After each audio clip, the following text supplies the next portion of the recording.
Tisa. After Am Yisrael sinned with the Egel HaZahav, the golden calf, Borei Olam tells Moshe we are deserving of destruction, and he wants to start the nation anew, with Moshe as the sole ancestor. He then tells Moshe to leave him alone, so he can destroy the nation. Rashi points out that Moshe infers from Kutchabricho's words that if Moshe would not leave him alone, he might not destroy them. With this faint ray of hope, Moshe argues that despite their heinous sin, it would not be constructive for Borei Olam to destroy the nation that he had just taken out of Egypt. Guess what? His arguments worked, and indeed Am Yisrael was forgiven. Without our Gedolim, Am Yisrael would wander the planet like forlorn sheep. In our unhinged world, reminiscent of a runaway freight train, we so desperately need now more than ever the sagacious direction of our Rabbanim, our Tzadikim, our Gedolim. In the 1940s, following the founding of the State of Israel, Rav Ben Zion Feldman's father-in-law, Rav Avraham Yitzhak Rothstein, purchased a lot in Tel Aviv together with a partner.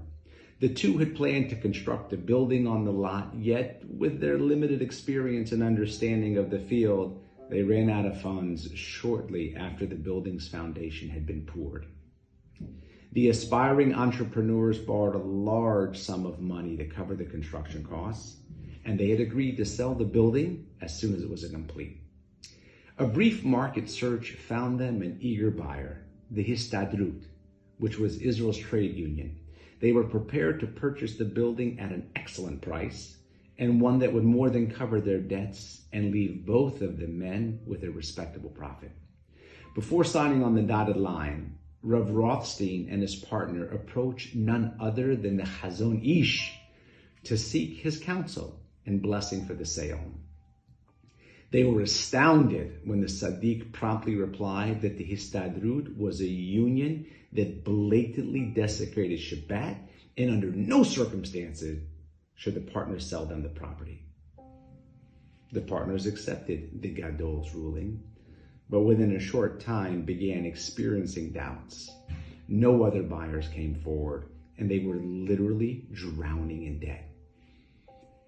After several months of grave financial stress, the partners decided it was time to once again visit the Chazon Ish. During the meeting, the Chazon Ish said, "I want to give you a gift. A little mashal that will help you understand what to do next." A man once ventured into the desert during the height of the summer. The heat felt like a furnace. The sun was blazing down on his head, his feet were getting scorched by the sand, and his tongue began to stick to his palate as he frantically searched for water. Suddenly, he detected the gurgle of water. He ran towards the only source to find that it wasn't fresh water, but rather it was a sewage pipe. He was devastated as he looked at the murky, contaminated, filthy water, and he was thrust into a terrible dilemma. If I drink, I'll become ill, but if I don't drink, I'll likely die of thirst. It's possible to overcome the illness, but I can't overcome death. With no recourse, the man kneeled and he drank from the putrid waters and continued on his journey. Several yards ahead, he chanced upon a stream of fresh water. Said the man to himself, "What a fool I was. How did I contaminate my body like this? If only I had waited several minutes. Now, how long will it take my body to cleanse away these germs and infections?"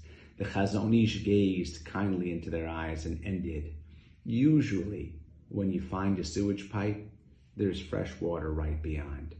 When you find it, you'll be devastated that you sold your building to a group of Mechalel Shabbat." The partners absorbed the Sadiq's gentle reproach and overcame their inclination to sell the building to the Histadrut. The second part of the message was fulfilled as well. Shortly after, the Tel Aviv municipality rezoned the whole area, transforming the lot into one of the most sought-after regions in the city. Prices skyrocketed. Partners leased the building for a price they would have never dreamed of, and they earned a fortune on their investment. In the world we live in today, how mesmerizing and scrupulous is the lesson of the Chazon Ish. Right beyond the sewage and the filth lie the fresh, rejuvenating waters. Shabbat Shalom.